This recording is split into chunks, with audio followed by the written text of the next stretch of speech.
as they often do, talking about veterans as one big conservative monolithic group. And I got to thinking, is this actually true? We just had Brittany Ramos de Barros on the show, who's running for New York 11th congressional seat.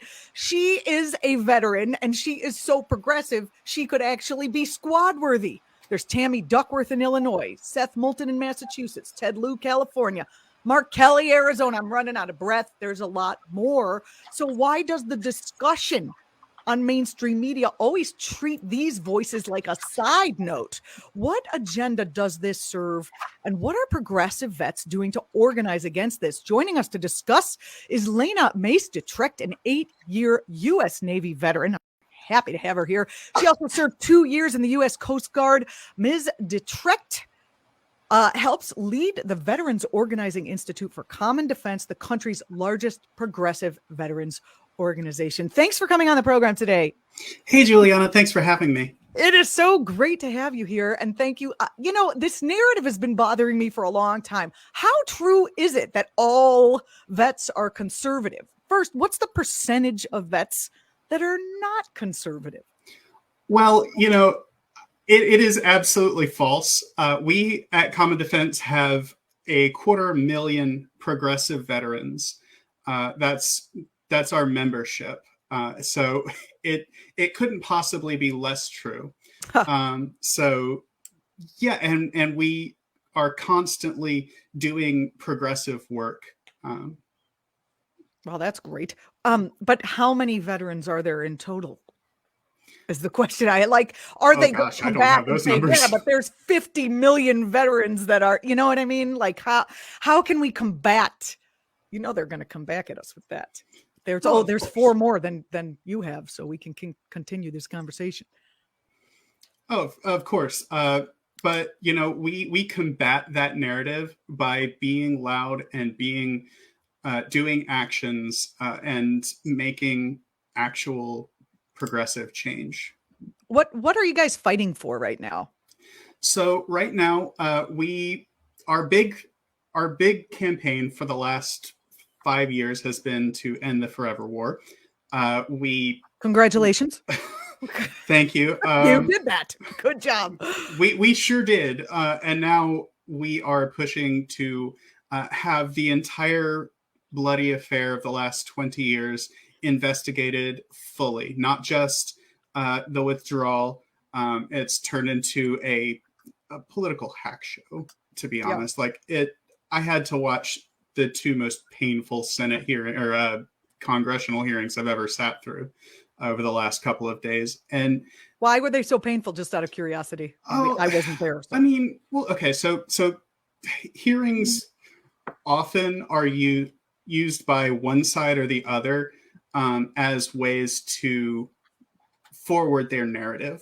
So if you're there to ask questions of a general, then you should ask questions of a general, not make statements that happen to end with a question mark. And it was just 6 hours of that.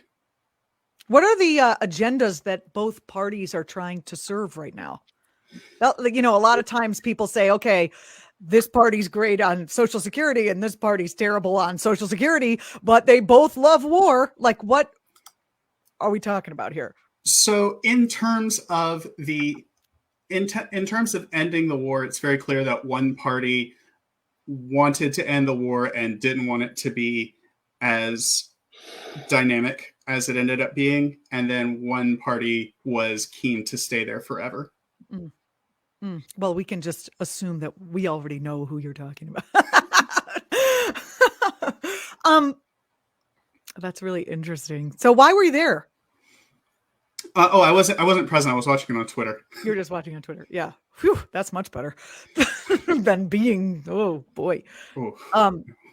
So where does this narrative spring from? Talk a little bit more about that. Like, whose agenda does it serve that all the vets are conservative? Does it serve the Democratic agenda as well to say, well, the Navy and the Army is all going to vote for Trump?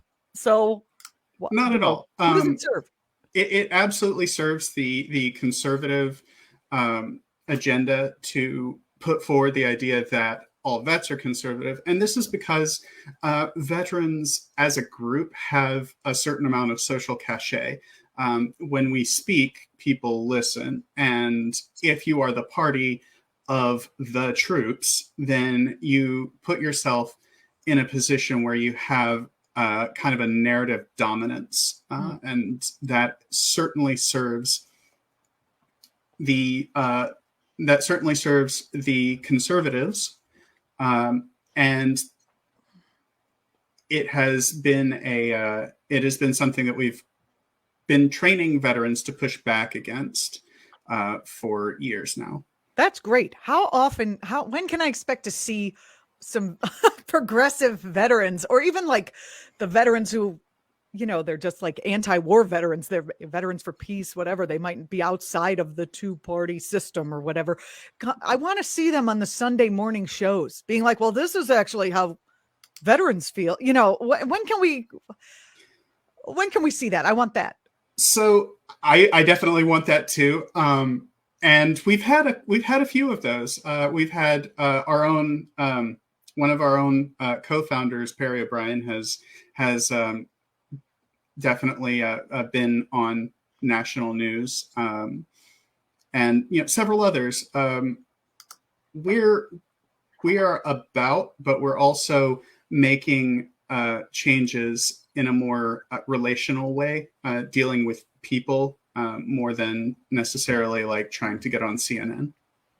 Question for you that I think springs in the minds of many people I've talked to. Are veterans really specifically voting on veterans issues? Do you know what I mean? I think I know what you mean. I would say that veterans, it's perfectly natural to look after the things that affect you first, and the conditions amongst veterans are they definitely need amelioration. We have a lot of veterans who come back and they're not able to get mental health services, and they're not able to get the VA is available. It is a bit of a process, and I don't want to get too much into VA reform, but it is definitely something that I hear a lot. There are a lot of homeless veterans, and there are a lot of veterans who commit suicide, and these are existential issues for a lot of veterans. So I would say that a lot of veterans vote in ways that, well, I don't even know if they vote in ways that necessarily serve their interests, but they try to force the people that they vote for to serve their interests. Well, that's interesting. So they try to get Republicans to actually do the things that Republicans say that they're going to do when they say we're for the vets, we're for the military, etc. That would require spending money. Right. They're not into spending money.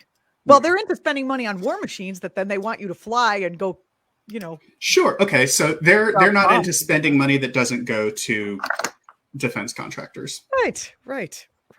So, yeah. When you're when you're working with Common Defense, what do you guys do at the Organizing Institute? Do you train people to be on media? How do you address it? Yes. So we are Veterans Organizing Institute is the flagship training program for Common Defense. We train veterans to use their unique veterans voice to reclaim the narrative and use that narrative to forward progressive causes. And we do that by, media training is part of that. How to build a cohesive and persuasive narrative, and how to just have one-on-one conversations with people.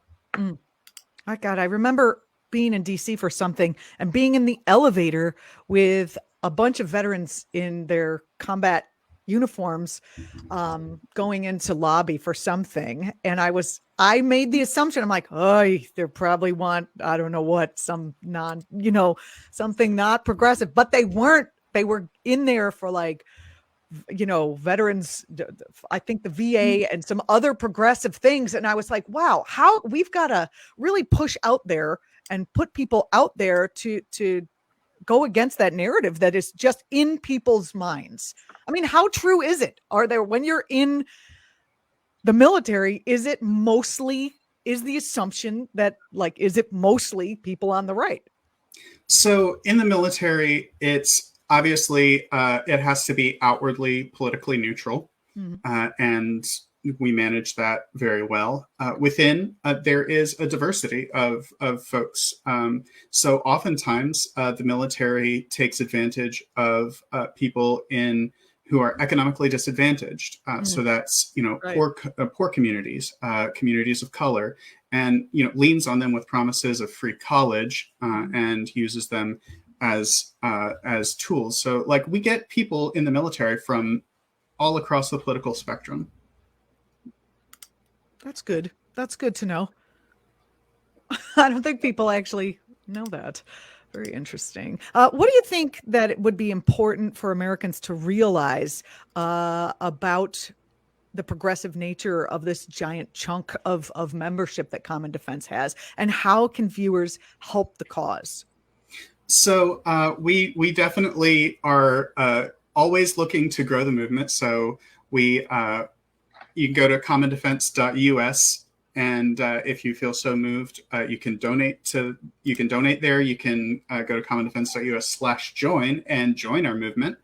And I'm sorry, I misplaced the first part of that question. Oh, no problem. I misplaced it myself. There's so much. I feel like you're giving us a peek into what's going on, but I want you to give us like the full curtain. I noticed that you talked about how the military actually, takes advantage of people who are poor. Do they fulfill? Does the country fulfill on its promises, or has it stopped doing that? For the most part, I would say that in terms of the promises made to poor, low wealth people, communities of color, oftentimes it used to be a big thing. When I was in my first ship, we had a bunch of guys who got the go to war, go to jail from a judge. Wow. That's insofar, what is that? Talk about how often that happens. So I don't know exactly how often that happens, but I recall in my first on my first ship, we had probably 4 or 5 guys who they were in poor and low wealth communities. They were in communities of color where there is limited to no opportunity, and in those communities sometimes you turn to gangs because they'll or take you care just of you. get arrested for nothing. Or you just get arrested for nothing. Right. And on those, if you are if you are military age, so that's typically 18 to 25, and this is like maybe a first time offense, then the judge will often give you like the choice. You can go to war, or you can join the military, or you can go to jail. And I've served with a lot of folks who got caught up in bad situations, or got rolled up by police for no good reason, and they chose to go to the military instead of going to jail. And in that position, I can't blame them.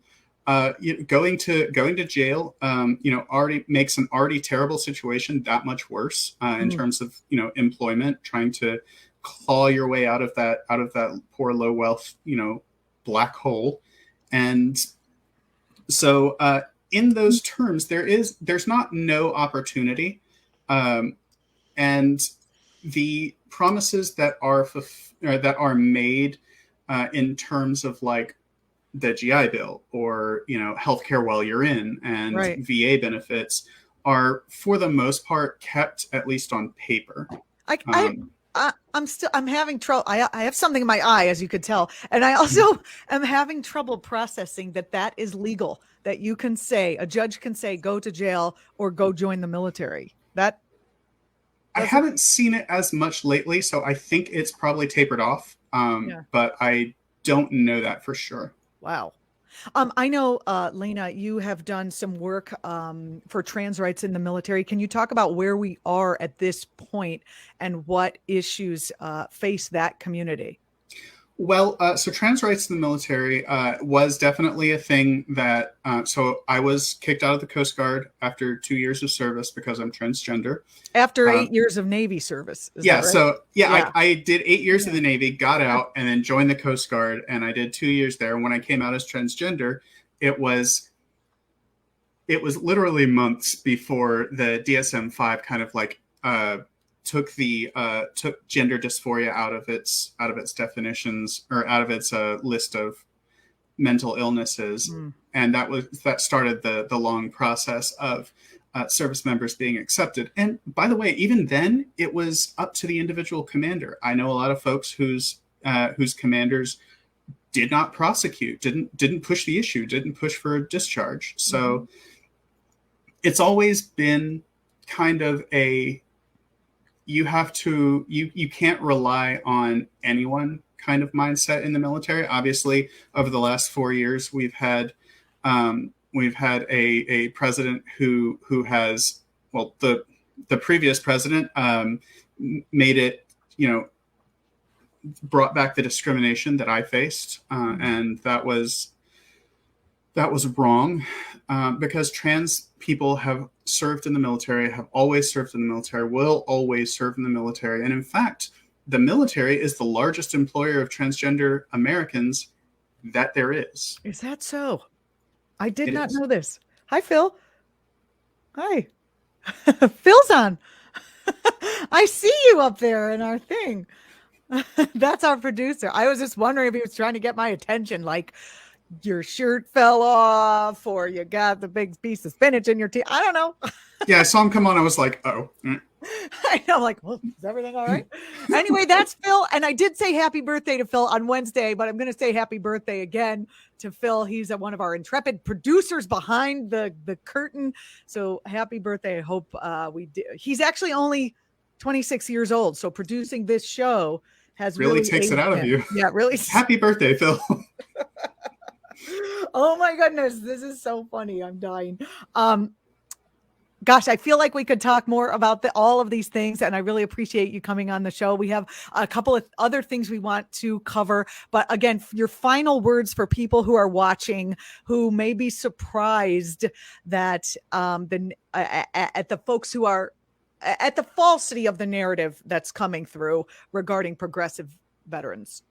Progressive veterans exist. We've always existed, and there are many more of us than most people would think. And you can find out more at commondefense.us. You can join us, commondefense.us/join.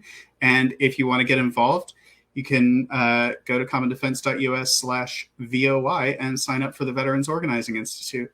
Oh, well, that would be fun. When does the next one start? So we are taking the next couple of months off.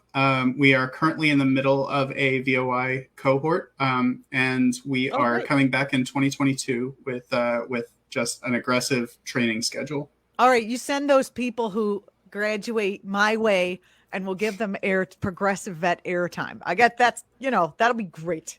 We definitely will. Lene Mees de Tricht, thank you so much for your service to the country. Thank you so much for coming on the program and for all you're doing for progressives and trans community out in the world. I appreciate you coming on today. Thanks for having me, Julianna, and thank you. We'll see you next time.